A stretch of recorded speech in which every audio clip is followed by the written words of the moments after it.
The fluorescent lights of Lombardi Tower cast a harsh, unforgiving glow on the polished marble and chrome of the executive floor. I, Helen Whitaker, hunched over the keyboard, focused intensely on making my hands stop trembling. The faint, metallic odor of the high-rise was preferable to the stale air of my apartment, where the lingering scent of smoke and dependency was a permanent resident. My expensive suit, meant to convey competence, felt like a cage around a body screaming for relief. I hadn't slept well. The tremor was a symptom of the withdrawal Rex always ensured I felt when he deliberately withheld the money. I needed to focus. I was juggling two lives, the efficient secretary and the desperate woman, and the seams were starting to tear. I tucked my cuff down again, trying to hide the telltale dots on my forearm, proof of the shame I carried. The elevator dinged. Silas Lombardi stepped out, his Italian leather shoes silent on the marble floor. He moved with a quiet, lethal grace that spoke of total control. When he paused at my desk, the scent of his masculine cologne was overpowering, making me wish I could crawl inside his shadow and disappear. "You're late with the quarterly report, Helen," he stated, his voice a low, precise instrument. I reached across the desk to grab the file, and the motion was too quick. My cuff rode up. His dark eyes, which missed nothing in the financial world, snagged on my exposed arm. He didn't look at my face or the report. He looked directly at the needle pricks. The ensuing silence was absolute, heavier than any physical pain I had ever endured. He recognized the truth. His hand shot out, gripping my wrist with controlled strength. Not painful, but absolutely inescapable. The warmth of his skin against mine sent electricity through my trembling body. My office, now. The command left no room for negotiation. My legs felt like water as I followed him across the marble expanse. The other secretaries kept their heads down, sensing the shift in atmospheric pressure that always preceded one of Silas Lombardi's storms. Everyone knew when the boss was displeased. The air itself seemed to thicken with tension. The door clicked shut behind us with the finality of a vault ceiling. He didn't sit behind his massive desk. Instead, he leaned against it, arms crossed, those dark eyes dissecting me with surgical precision. The silence stretched between us like a physical thing, pressing against my chest until I could barely breathe. How long? 2 words. That was all it took to crack the dam I'd built around my secret. "I don't know what you're talking about, Mr. Lombardi." My voice sounded thin, unconvincing even to my own ears. The lie tasted bitter on my tongue. He pushed off the desk, closing the distance between us in 2 measured steps. "Don't insult my intelligence, Helen. I've built an empire on recognizing weakness and exploitation. I know what addiction looks like. I know what abuse looks like. Those marks on your arm tell a very specific story, so I'll ask again, how long?" The tears came without permission, hot and humiliating. My carefully constructed facade crumbled like wet paper. 8 months, I whispered, my voice breaking. It started small. Rex said it would help with the stress, that I worked too hard and needed to relax. Then it wasn't small anymore. Then I couldn't stop even when I wanted to. Rex. He tasted the name like poison. "Your boyfriend?" I nodded, unable to meet his gaze. Shame burned through me hotter than any withdrawal symptom. "Where does he get it? Who's his supplier? I don't know the details. He has connections, people he works with. He controls everything. When I get it, how much, when I can have more. The money. Your entire salary. It wasn't a question. His voice had gone quiet, which somehow made it more terrifying. Every penny. He meets me at the front door of my building. If I'm late, if I don't have enough, if I try to hold anything back. I touched my arm reflexively, feeling the phantom pain of consequences already delivered. Something flickered across Silas's face, something cold and absolutely lethal. In that moment, he didn't look like a billionaire CEO. He looked like something far more dangerous. "Rex Denton," Silas said before I could respond, watching my shocked expression with those calculating eyes. "Age 32. 2 prior arrests for distribution. Currently residing at 1847 Morrison Street, apartment 4C. He works part-time at a garage on 5th Street as a cover, but his real income comes from mid-level distribution in the downtown corridor." My blood turned to ice. "You had me investigated?" The moment I suspected something was wrong with my best secretary, yes. I protect what's mine, Helen, and despite your current situation, you're one of the most valuable assets in this building. The question now is what I do with this information." He pulled out his phone, typed something quickly with practiced efficiency. "You're not going home tonight, or any night, until this situation is permanently resolved." "I don't have a choice. Rex will come looking for me. He'll know something's wrong if I don't show up. Rex will do nothing," Silas interrupted, his voice like steel wrapped in velvet, "because as of this moment, you belong to me. My property, my responsibility, my problem to solve. Do you understand what I'm telling you?" I stared at him, trying to process the shift in power, in ownership, in everything I thought I understood about my life. If you can't stand people who exploit someone's addiction to control them, hit that subscribe button and let me know in the comments. Type "Nobody deserves that," because what happened next only got worse. Get your purse. Leave everything else on your desk. You won't need it where you're going.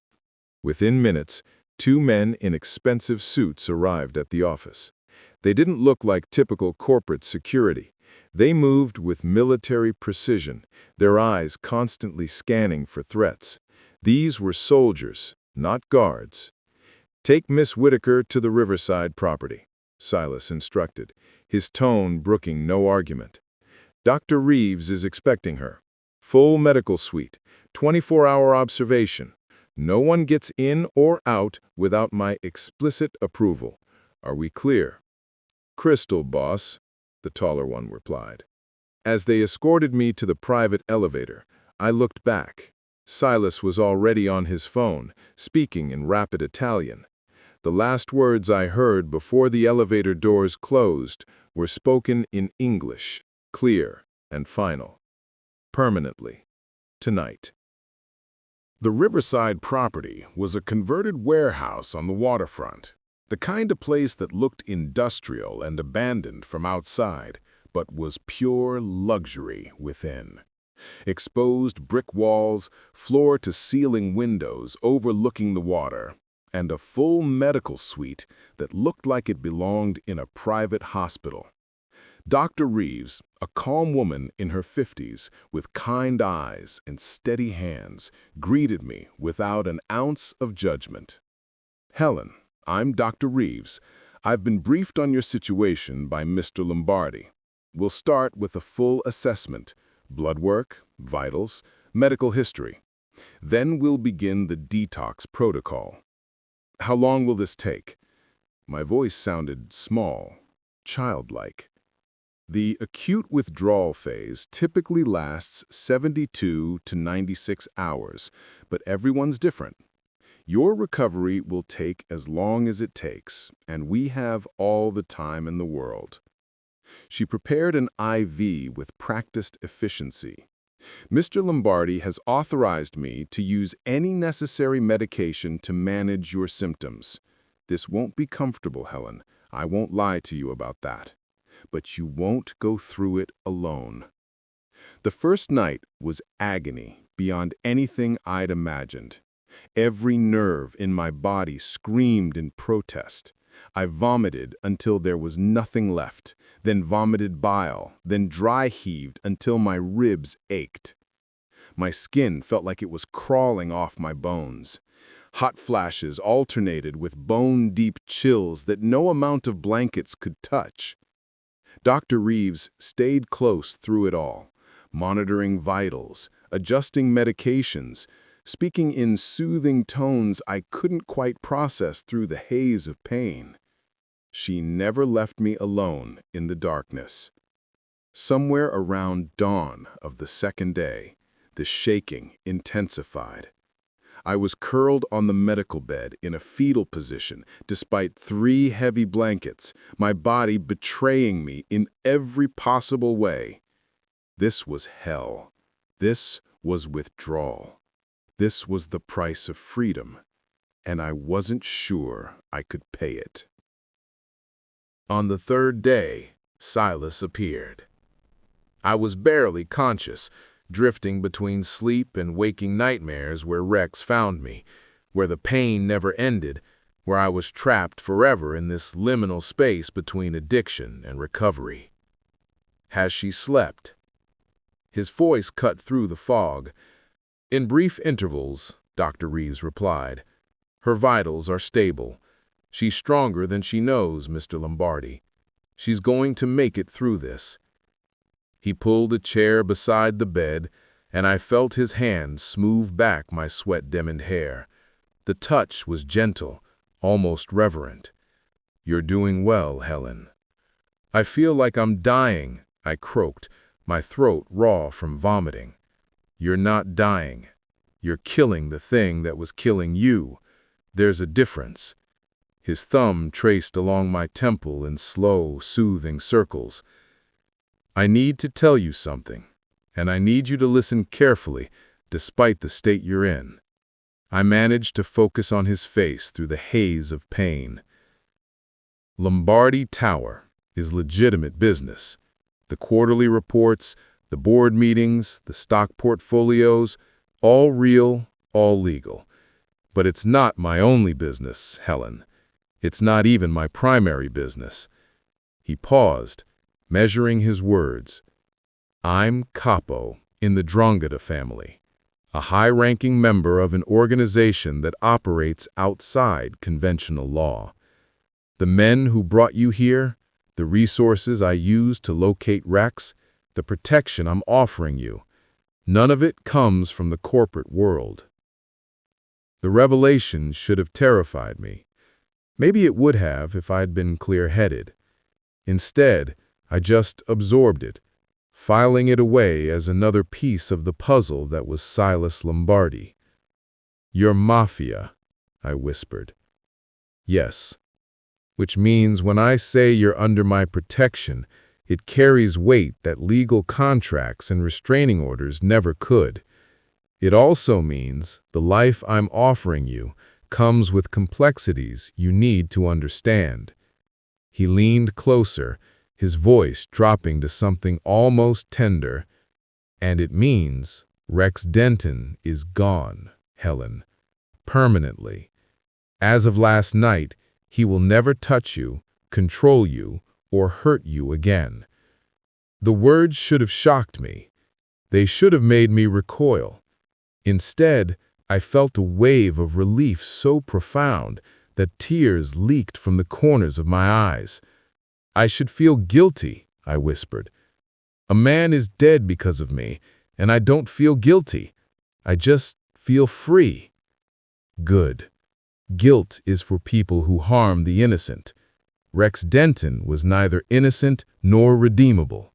He was a parasite feeding on your vulnerability, and the world is better without him in it.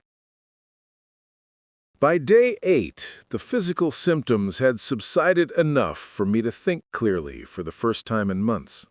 Dr. Reeves declared me medically stable and reduced monitoring to twice daily check-ins. I could shower without supervision. I could eat solid food without immediately vomiting it back up. I could sleep for more than 30 minutes at a stretch. Silas visited that evening with an intensity I'd learned to recognize. He carried a leather folder, the kind he used for important contracts. "I've made arrangements," he said, settling into the chair across from my bed. "You have 3 options, Helen, and I need you to choose with full understanding of what each means." I sat up straighter, pulling the blanket around my shoulders. "I'm listening." "Option 1, I set you up in a new city with a new identity. Seattle, Portland, Denver, your choice. Enough money to start fresh, a clean background, and my personal guarantee that no one from your past life will ever find you. You walk away from all of this and never look back." Option 2, you return to your apartment, return to your job at Lombardi Tower, and we pretend this never happened. I'll ensure Rex's associates leave you alone, but otherwise, your life continues as it was before. He paused. Option 3, you accept my proposition, which is, move into my estate, not as an employee, not as someone fulfilling an obligation, as someone under my permanent protection. Continue your recovery with full medical support for as long as you need it. Eventually, if you choose, you can return to work, but your home, your safety, your future, all of it secured by my resources and my word. I studied his face, looking for the manipulation I'd learned to expect from Rex Denton, the hidden agenda, the unspoken price, the inevitable moment when protection would transform into another kind of cage. I found only certainty and something that looked almost like hope. "What do you want from me?" I asked directly. "What's the cost of option 3? "Honestly, I want to see you thrive. I want to watch you rebuild yourself into the formidable woman I glimpsed beneath the addiction. I want to see you remember who you were before Rex Denton and become someone even stronger." He set the folder aside. "And eventually, if you're willing, I want to earn the right to stand beside you as more than your protector." "You're saying you have feelings for me?" The words felt strange on my tongue. "I'm saying I recognize something rare when I see it, and I refuse to let it be wasted. The rest, the nature of what this becomes, we have time to discover. No pressure, no obligations beyond your own recovery and safety."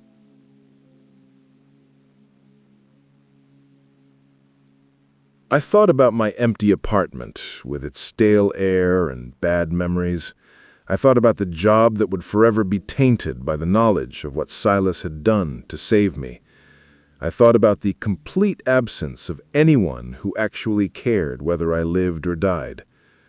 Then I thought about Silas's steady presence these past days, Dr. Reeves' professional compassion, the profound safety of these walls. I chose option 3.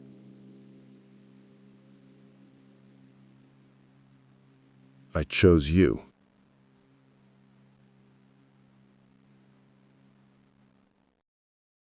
If you believe everyone deserves a chance to break free from their chains, hit that subscribe button. People like Rex won't, and you need to hear what happened next. Silas's estate was everything the Riverside property wasn't. Sprawling where the safe house was contained, lived in where the medical suite was sterile. High stone walls surrounded manicured grounds. Sophisticated security cameras tracked every angle. The staff moved with military efficiency, and I quickly realized they were guards as much as household workers. I had my own wing. Bedroom, sitting room, private bathroom with a soaking tub that became my sanctuary. But increasingly, I found myself drawn to the shared spaces. The library where Silas worked in the evenings. The kitchen where Maria taught me to make proper Italian coffee. The garden where morning sun painted everything gold. 2 months passed in a rhythm of therapy sessions, medical monitoring, and gradual reintegration into life. My therapist, Dr. Chen, met with me 3 times a week. We talked about addiction, trauma, the psychology of abusive relationships. She never judged. She simply helped me understand the patterns that had led me to Rex and how to recognize them before they trapped me again. Silas and I fell into our own pattern. Morning coffee on the terrace, evenings in the library, him working through contracts while I read or simply sat in comfortable silence. Long conversations about everything and nothing. His childhood in Italy, my dreams of becoming a writer before addiction derailed everything, politics, philosophy, the best way to make risotto. We never discussed the growing connection between us, but it was there, in the way his eyes followed me across a room, in how I unconsciously sought him out at the end of each day, in the careful distance we maintained, as if both afraid that moving too fast would shatter something fragile and precious. Then Klaus Richter shattered our careful peace. It was a Tuesday morning, bright and clear. I was in the garden with my coffee when Silas appeared in the doorway, his expression carefully neutral in a way I'd learned meant serious danger. "We need to talk. My office. Now." The walk through the house felt endless.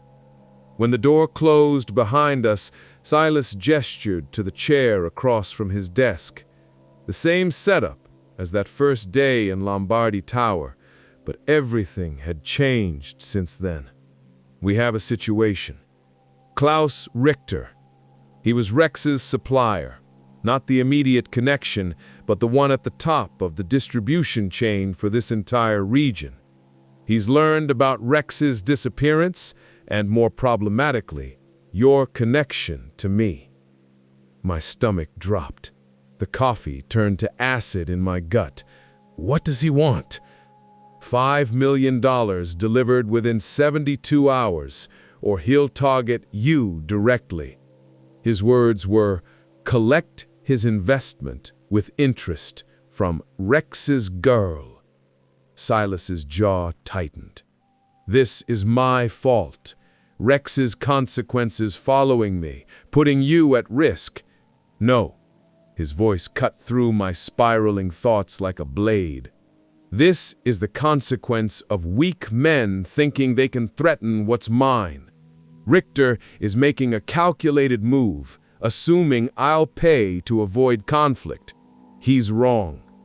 He moved around the desk, taking my hands in his. "But you need to understand what staying means. I can still give you option 1. New identity, new city, complete safety from all of this. You walk away clean, and I handle Richter without you being anywhere near the fallout." I looked at this man who had saved my life, who had given me space to heal without demanding anything in return, who had never once made me feel like a burden or an obligation. I thought about running, hiding, spending my life looking over my shoulder in some anonymous city where no one knew my name. Then I thought about staying, about fighting, about building something real with the one person who had seen me at my absolute worst, broken, desperate, dying, and stayed anyway. "What happens if I stay?" I asked. "Walk me through it." "I eliminate the threat, permanently. I use every resource at my disposal to dismantle Richter's operation and ensure he can never threaten you or anyone else again." He met my eyes directly. "But you need to understand what that means, Helen. My methods aren't clean. They're not legal. You'd be choosing a life where danger exists, where my solutions involve violence, where the man protecting you has blood on his hands. You already have blood on your hands, I said quietly. Rex's blood. And I've spent 2 months grateful for it every single day. So tell me the truth. Is this dangerous for you? Could Richter actually hurt you? A ghost of a smile crossed Silas's face. Richter is a mid-level distributor with delusions of power. I'm capo in an organization that's been operating for over 100 years. It's not a fair fight, Helen. It never was. Then why give me a choice at all? Because I need to know where you stand. I need to know if you're choosing me, choosing this life, or if you're staying out of fear or gratitude or obligation. Those aren't good enough foundations. Comment, she deserves freedom if you're Team Helen.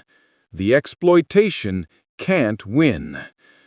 Now watch what happens when she finally makes her choice. I stood, closing the distance between us until we were inches apart. I'm not staying out of fear. I'm not staying out of gratitude, though God knows I owe you my life. I'm staying because somewhere in the last 2 months, I fell in love with you, with your intelligence, your control, the way you're gentle with me, but absolutely ruthless with everyone else. I'm staying because I'd rather be dangerous with you than safe without you. Something in Silas's expression transformed, pride mixed with fierce protectiveness, and something that looked like wonder. Then Klaus Richter just made the last mistake of his miserable life. He pulled me close, his hand cupping the back of my neck, and kissed me with an intensity that made 2 months of careful distance seem like a cruel joke. This was what I'd been craving, what we'd both been circling, this connection, this heat, this absolute certainty. I love you, Helen Whitaker, and I will burn the world down before I let anyone take you from me. The next 48 hours were a masterclass in organized power. Silas made calls in Italian, German, Russian, languages I didn't speak, but whose urgency I could feel. Men came and went from the estate at all hours. I caught fragments of conversations about shipments, locations, payments being redirected, suppliers being cut off. His enforcers had been convinced to seek employment elsewhere. And Richter himself had been neutralized in a way that sends a very clear message to anyone else who might have similar ideas. Neutralized? I repeated. Meaning? Meaning he's no longer in a position to threaten anyone ever again. The details don't matter. What matters is you're safe, and you'll remain safe. I sat up, pulling him down beside me. You did this for me? You risked your position, your resources, your safety. I did this for us, he corrected, because these past 2 months have shown me something I didn't expect to find. A partner who understands both sides of my life. Someone strong enough to face ugly truths without flinching. Someone who looks at what I am, what I do, and doesn't run screaming. He reached into his pocket, producing a small velvet box. Which brings me to something I should have asked you weeks ago. My breath caught. Helen Whitaker, this isn't about obligation or gratitude or the dramatic circumstances that brought us together. This is about choice. The same choice I gave you 2 months ago, but deeper. Choose to build a life with me. Choose to let me spend every day proving you deserve every good thing this world can offer. Choose to be my partner in every sense of the word. He opened the box, revealing a stunning sapphire ring surrounded by diamonds. Marry me. I thought about Helen from 3 months ago, desperate, dying slowly, trapped in Rex's control and seeing no way out. Then I thought about Helen now, clean, strong, loved unconditionally by a dangerous man who saw past the addiction to the person beneath, who had given me space to heal and then asked me to stand beside him as an equal. "Yes," I whispered, then louder, stronger, "Yes, absolutely yes." Silas slipped the ring on my finger, a perfect fit, like everything else about us, then pulled me close for a kiss that tasted like promise and permanence and the beginning of something extraordinary. "My life isn't simple," he warned, his forehead resting against mine. "It never will be. There will always be threats, complications, moments when you'll have to choose between the comfortable lie and the dangerous truth." "Good," I replied. "Simple was killing me. I'll take complicated and real over easy and false any day." He laughed, the sound rich and genuine. "He's going to hold you to that when you're annoyed with my security protocols or frustrated by business I can't discuss. I'll hold you to your promise about proving I deserve good things when you're being an overprotective control freak. Deal." We stayed there as morning light painted the room gold. Two people who'd found each other in the darkest possible circumstances and chosen to build something beautiful in spite of it all. Or maybe because of it. Maybe the darkness was what made us capable of appreciating the light. 2 years later, standing on the balcony of our estate with a sunrise painting the sky in shades of pink and gold, I touched the faint scars on my arm, reminders of where I'd been and how far I'd traveled. Silas wrapped his arms around me from behind, his chin resting on my shoulder, his wedding band cool against my skin. "Regrets?" he murmured, the question now a morning ritual between us. "Not a single one," I replied, the answer always the same and always true. Because sometimes salvation comes in unexpected forms, delivered by dangerous men who see your worth even when you've forgotten it yourself. Sometimes freedom requires accepting protection from someone strong enough to stand between you and the world. And sometimes the greatest strength is admitting you need help, then choosing who you trust to provide it. I chose Silas Lombardi. I chose love over fear. I chose complicated truth over simple lies. And I would make that choice again, every single day for the rest of my life.